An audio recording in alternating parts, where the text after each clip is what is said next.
என்னை பாட வைத்தவன் ஒருவன், என் பாட்டுக்கு அவன்தான் தலைவன். ஒரு குற்றமில்லாத மனிதன், அவன் கோவில் இல்லாத இறைவன். என்னை பாட வைத்தவன் ஒருவன், என் பாட்டுக்கு அவன்தான் தலைவன்.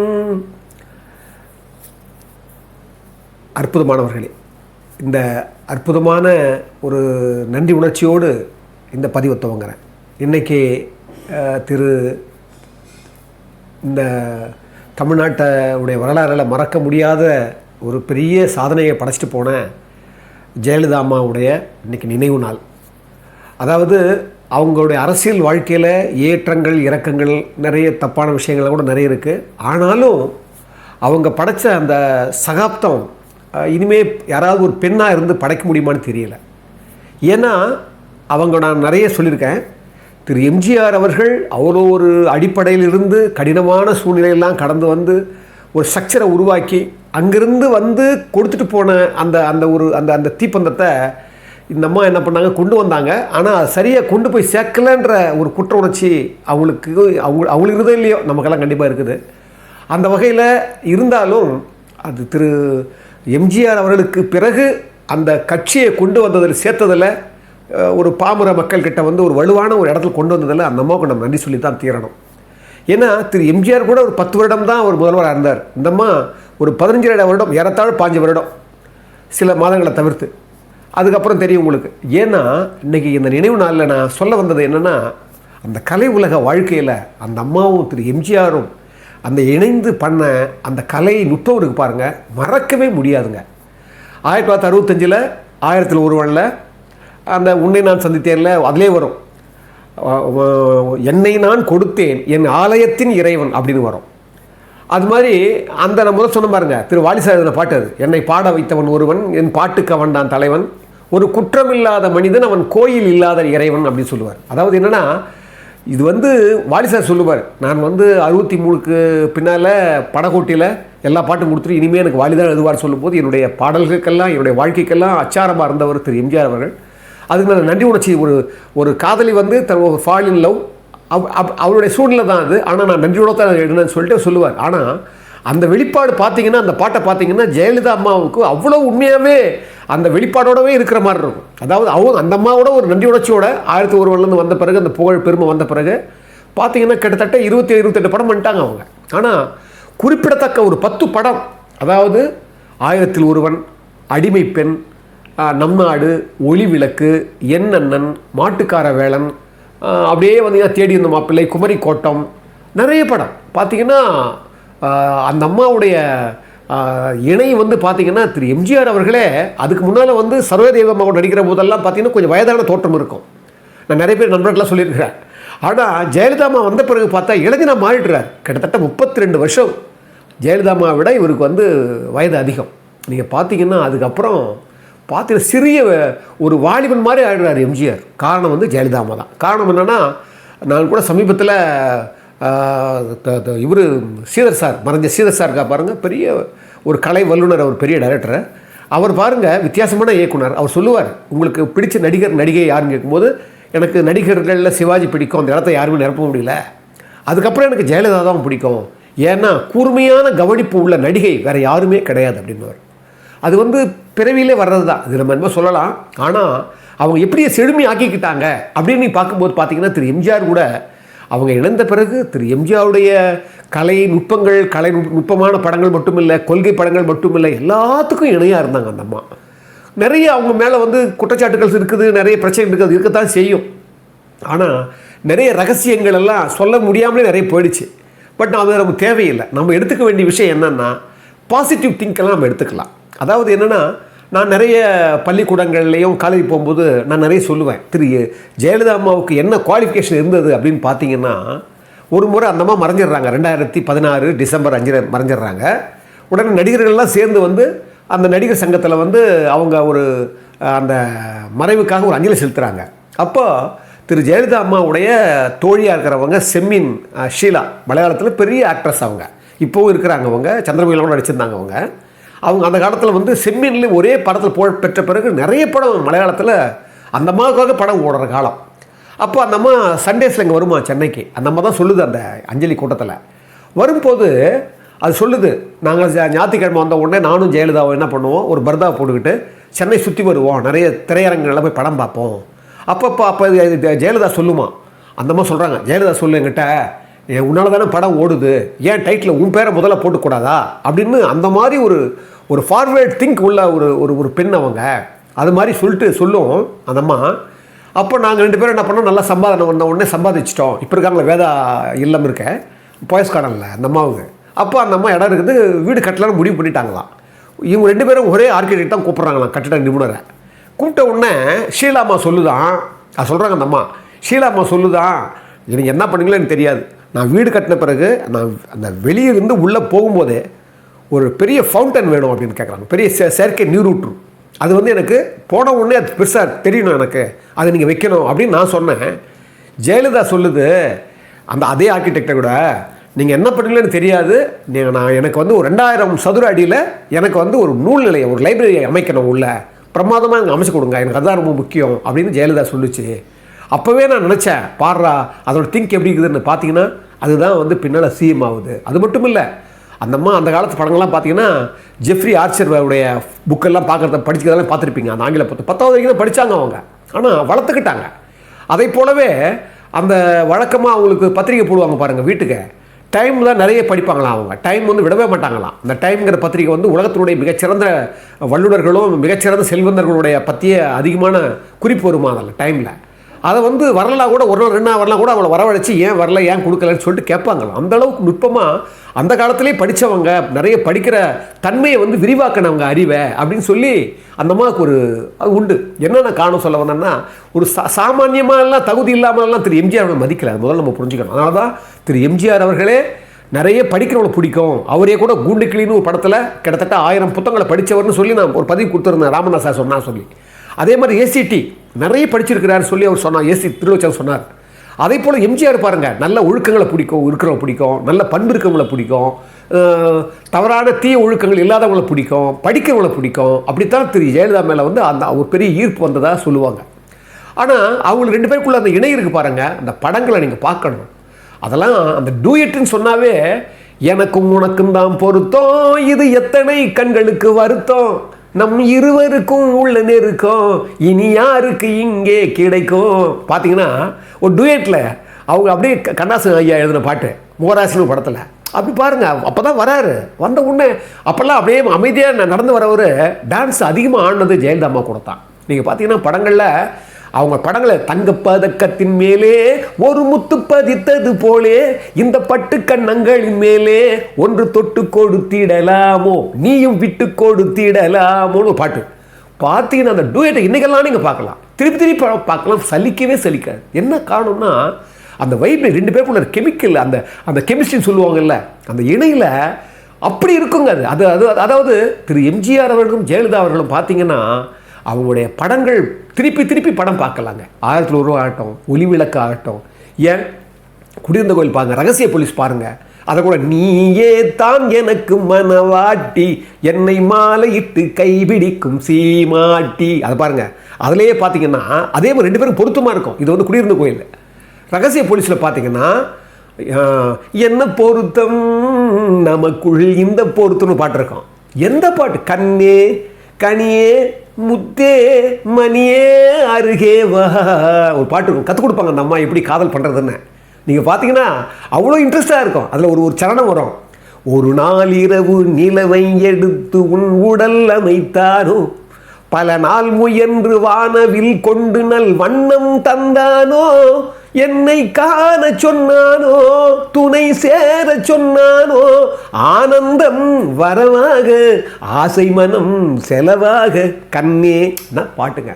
அதாவது அப்படியே அவங்கள வர்ணிச்ச மாதிரியே இருக்கும் அந்த எழுதுகிற பாட்டெல்லாம். பார்த்தீங்கன்னா அந்த காலத்தில் எதுக்கு நான் சொல்ல வரேன்னா, அந்த இணை, இந்த கலை நுட்பம், அதெல்லாம் தான் ஒரு மகிழ்ச்சியாக இருந்தது எங்களுக்கெல்லாம் சிறு வயதில் பார்க்கும்போது. ஒரு காதல்லாம் எவ்வளோ நயமாக இருக்கணும், நளினமாக இருக்கணும், அது எவ்வளோ உயர்வானது, அது எந்த அளவுக்கு அது நுட்பமானது, அந்த தன்மை எவ்வளோ மென்மையானது, இதெல்லாம் நாங்கள்லாம் அப்படி தான் வளர்த்துக்கிட்டோம். அதாவது திரு எம்ஜிஆர் அவர்களும் ஜெயலலிதா அவர்களும் அதனால தான் அவருடைய கொள்கை. நீங்கள் பார்த்தீங்கன்னா ஒரு 2 நிகழ்ச்சி சொல்லிட்டு அது முடிச்சிடறேன், ஏன்னா பெருசாக போயிட்டே இருக்கும் சொல்லிட்டு சொன்னால், 2 நிகழ்ச்சி சொல்கிறேன் பாருங்கள்.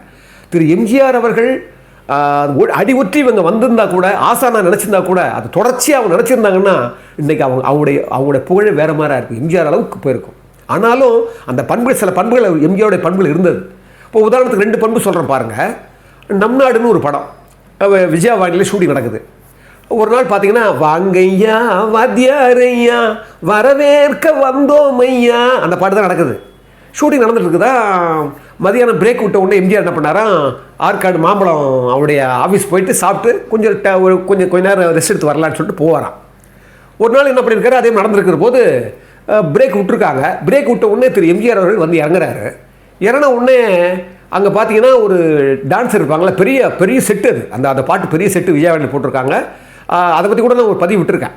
அவங்க என்ன பண்ணுவோம், செட்டெல்லாம் போட்டு நிறைய டான்சர்ஸ் அவங்களாம் பண்ணும்போது எம்ஜிஆர் வந்து இறங்குறாரு. அங்கே ஒரு டான்ஸர்கிட்ட கேட்குறாரு, ஒரு நடன கலைஞர்கிட்ட, சாப்பிட்டீங்களா நீங்கன்னு கேட்குறாரு, விசாரிக்கிறாரு. அவ்வளோதான். இதை பார்க்குறாங்க யார், மேனேஜர் பார்க்குறாரு. எல்லாருமே ஜம்பு, அந்த படத்துடைய டைரக்டர் பேர் ஜம்பு, அவர் தான் செந்தில் கூட இருந்தார் பாருங்க, இன்னொரு டைரக்டருடைய அப்பா, அது பெரிய எடிட்டர் அவர் பாருங்கள். அவங்கெல்லாம் பார்க்குறாங்க. சரி வந்துட்டாங்க சொல்லிட்டு உள்ளே போய் என்ன பண்ணாங்க, பிரேக்கை விட்ட உடனே திரு ஜெயலலிதா அம்மா வச்சுக்கிட்டு அவங்க எடுக்க வேண்டிய ஷாட் எடுத்துகிட்டு க்ளோஸ் அப்லாம் எடுத்துகிட்டு, சரி எம்ஜிஆர் வந்துட்டாரே அவருக்கு எடுத்துருவோம் சொல்லிட்டு போய் கூட போனால், மேனேஜர் போகிறாராம் மேக்கப் ரூமுக்கு, பணம் எம்ஜிஆர் இல்லையா. உள்ளே யாரோ உட்காந்துங்களாம், ஐயா சின்னவர் இல்லையாண்ணா, இல்லைங்களே வரவே இல்லையங்க அப்படின்றாங்களாம். அவங்க இல்லையா, நான் தான் பார்த்தேனே வந்து இறங்கினாரே என்ன ஒன்று, இப்போ என்ன பண்ணுற ஜம்பு சார் வந்துட்டாராம், என்னப்பா என்னாச்சு அப்படின்னாராம். இல்லை வந்தார், ஆனால் இங்கே கத்த உள்ள மேக்கப்பில் இல்லைன்னு ஒன்று, இல்லை ஏதோ நடந்திருக்குன்னு சொல்லி என்ன பண்ணாங்களாம், தேடுறாங்களாம், அங்கங்கே இங்கெல்லாம் தேடுறாங்களாம், அவர் கிடைக்கலையா. உடனே என்ன செய்யறதுன்னு பார்த்தா, என்ன செய்யறா சொல்லும்போது பார்த்தா, மறுபடியும் பார்த்தா தகவல் வருதான், அவர் வந்து ஆற்காடு முதலில் தெரியல, அவர் வந்து அவருடைய அலுவலகத்தில் இருக்கிறார், மறுபடியும் போயிட்டாருன்னு. என்ன ஏன் போனாருன்னு தெரில, குழப்பமாகி போச்சு இவங்களுக்கு. அப்போ வந்து இறனாரு, நான் கூட பார்த்தேன்னாரா ஜம்பு. உடனே என்ன செஞ்சாரா, சரி அவர் யார்கிட்ட பேசியிருந்தார்ல அந்த நடன கலைஞர் யாருன்னு கேட்டவொன்னு விசாரிக்கிறாங்க. பார்த்தா செட்டில் ஒரு இடத்துல உட்காந்துங்கிறார். அவர் வந்து கூப்பிட்டு பேசுகிறாங்க. நீங்கள் என்ன கேட்டார், என்ன ஏன் நீங்கள் என்ன பேசுனீங்க, சின்னவர் என்ன பேசுனார் கேட்ட உடனே, வந்தார் விசாரித்தார், என்ன சாப்பிட்டீங்களான்னு கேட்டார். சாப்பிட்டோன்னு சொன்னேன். என்ன சாப்பாடுன்னு கேட்டார்.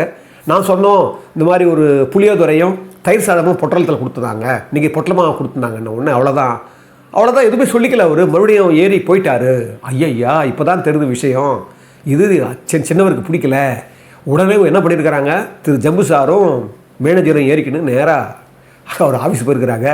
ஆஃபீஸ் போயிட்டு எம்ஜிஆரை பார்த்துருக்காங்க. வருத்தப்பட்டிருக்கிறாரு மேனேஜர் சார், ஐயா என்னை மன்னிச்சிருங்க, நாங்கள் வந்து இந்த மாதிரி பண்ணோம் நான் நினைக்கல, எங்கள் கம்பெனி சொல்லவே இல்லை, நான் தான் என்ன பண்ணேன், நிறைய பேர் டான்ஸர்ஸ் இருக்காங்களே, இவங்க எல்லோரும் சாப்பிட்டு வந்து இவங்க வந்து மறுபடியும் ஷூட்டிங் வந்தால் லேட் ஆகிப்படுன்றதுக்காக இன்றைக்கி நான் ஒரு பொட்டலத்தில் புளியோதரையும் தயிர் சாதமும் கொடுத்தேன், அது நான் தான் அந்த தப்பு செஞ்சேன், நான் இனிமேல் அது மாதிரி செய்ய மாட்டேயா, நான் தான் தெரியாமல் இது மாதிரி பண்ணிட்டேன்னு சொன்ன ஒன்று எம்ஜிஆர் ஒன்றுமே பேசலையா. மறுபடியும் வந்தாராம். வந்து அப்படியே ஏறி வந்து மறுபடியும் ஷூட் பண்ணிவிட்டு, அது மட்டும் இல்லை, அவர் அந்த பாடல் முடிகிற வரைக்கும் அவர் போகவே இல்லையா. அவங்களோடவே உட்காந்து சாப்பிட்டு அவங்களோடவே பண்ணி அவங்களோடவே அந்த அந்த நிகழ்வை முடித்தாராம். அது என்ன சொல்கிறாங்கன்னா, இது என்னுடைய நண்பர் ஜீவா தான் எனக்கு அனுப்பிச்சிருந்தார் அந்த பதிவை. எனக்கு ரொம்ப சந்தோஷமாகி போச்சு. என்னென்னா பாருங்கள், அந்த காலத்திலேயே அப்போவே இது மாதிரி நிறைய சம்பவங்கள் இருக்குது எம்ஜிஆருடைய வாழ்க்கையில். அவர் பாருங்கள், தனக்கு படத்தில் அடிக்கிறவங்களுக்கு சரியான சாப்பாடு போகணும், அதே மாதிரி சரியான சம்பளம் கொடுக்கணும், அவங்க நேர்மையாக நல்லபடியாக சம்பாதிக்கிற அளவுக்கு அவங்களுக்கு நம்ம வந்து நிறைய பயன் கொடுக்கணுன்ற எண்ணமெல்லாம் திரு எம்ஜிஆர் அவருடைய ஒரு அடிப்படை உணர்வுங்க. எம்ஜிஆருக்கு அடிப்படையோட இறக்க உணர்ச்சிங்க எம்ஜிஆருக்கு. இதை பாருங்கள், இதே மாதிரி ஒரு நிகழ்வு திரு ஜெயலலிதா மேலே அவருடைய வாழ்க்கையில் நடந்திருக்கு பாருங்கள். இதே மாதிரி இது மாதிரி தான் எடுத்துக்கிறது நான். பாருங்கள், 2011 3வது முறையாக வந்துட்டாங்க அந்த அம்மா, தெரியும் உங்களுக்கு. வந்துட்டாங்க. வந்த உடனே கோட்டையிலேருந்து வராங்க சிஎம்மா. வராங்க, போயஸ் கார்டன் உள்ளே போகும்போது பார்த்தீங்கன்னா ஒரு மரத்தினுடைய அடியை அப்படி பார்த்துட்டு போகிறாங்க எங்கள் போயஸ் சாலையில். உடனே நேராக போகிறாங்க. அங்கே பார்த்து ஐஏஎஸ் ஐபிஎஸ்லாம் வெயிட் பண்ணுறாங்க இந்த அம்மா பார்க்குறோன்னு. இவர் நேராக போனவங்க கோவத்தில் உள்ளே போய் கதவை சாதிக்கிட்டாங்க. என்னன்னு தெரியல, ஏன் இப்படி கோபமாக இருக்காங்க தெரியல, என்ன புரியல. உடனே பார்த்தா உதவியாளர் வந்து வெளியே வராரு. வந்த உடனே அங்கே இருக்கிற போலீஸ் அதிகாரிகளை கூப்பிட்டு காதில் ஒரு கிசு சொல்கிறாரு. அவ்வளோதான், கார்கள் பறக்குது. போய் கொஞ்ச நேரத்தில் ஒரு 2 கார் வருது. வந்தால் ஒரு காரில் அந்த கார் கதவு திறக்கிறாங்க. பார்த்தா ஒரு மெல்லிய தேகம், லுங்கி, ஒரு கிழிஞ்சு போன ஒரு லுங்கி கட்டிக்கிட்டு அப்படியே ஒரு ஒரு ஒரு மெல்லிய ஒரு கடுமையான தோற்றத்தில் ஒருத்தர் இறங்குறாரு, ஒரு ஆணை. இன்னொரு காரில் ஒரு வறுமையே ஒரு பெண் மாதிரி இருந்ததா. அந்த மாதிரி ஒரு 2 பேர் இறங்குனாங்களாம். என்னன்னு தெரியலையா இறங்குனாங்களாம். ஒரு உதவியாளர் என்ன பண்ணார், உள்ளே போயிருக்கிறாரு. உள்ளே போன உடனே இப்போ இவங்கெல்லாம் வெயிட் பண்ணுறாங்க, யார் ஐஏஎஸ் ஐபிஎஸ் பார்க்க வந்தவங்கலாம் யாரை கூட போகிறாங்கன்னு தெரியலன்னு.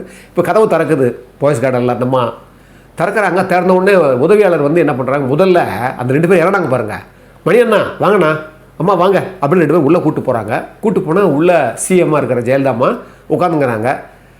கேட்குறாங்க, ஏன் கடை வைக்கல, நேற்று நீங்கள் இப்போ வரும்போது இல்லை இன்றைக்கி இல்லையே, ஏன் கடை வைக்கல அப்படின்னு கேட்குறாங்க.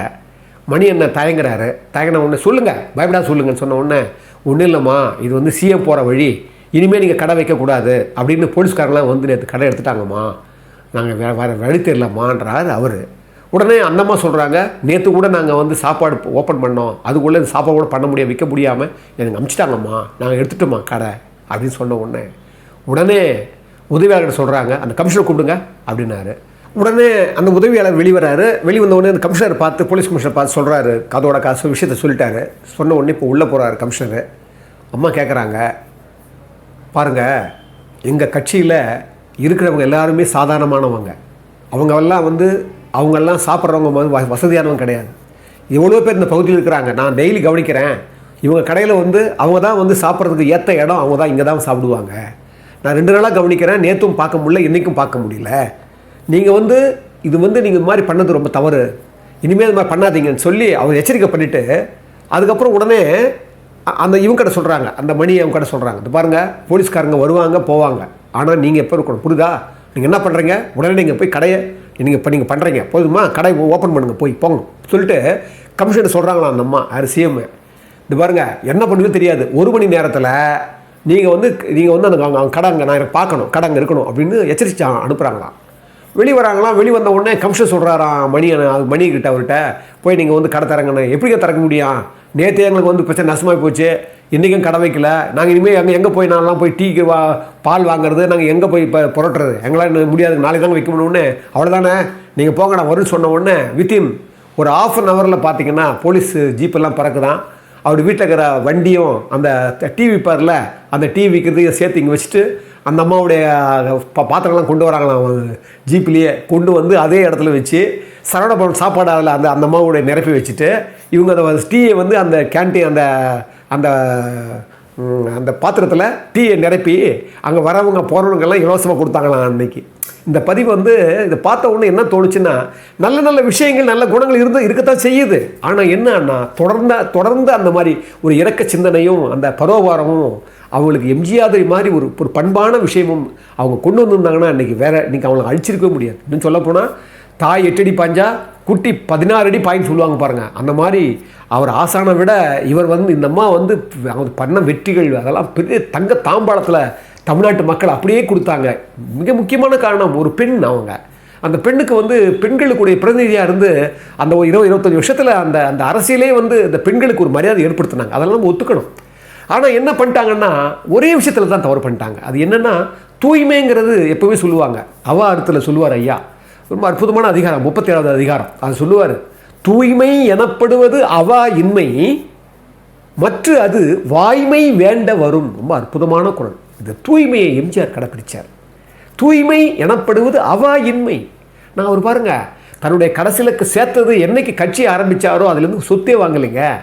அவர் பாருங்க சொல்லுவாங்க, அவர் வாழ்க்கையில் 2ஆம் முறையில் வந்து ஊழல் இருந்தது அது இருந்ததுன்னு சொல்லுவாங்களே தவிர அவர் ஊழல் பண்ணதில்லை.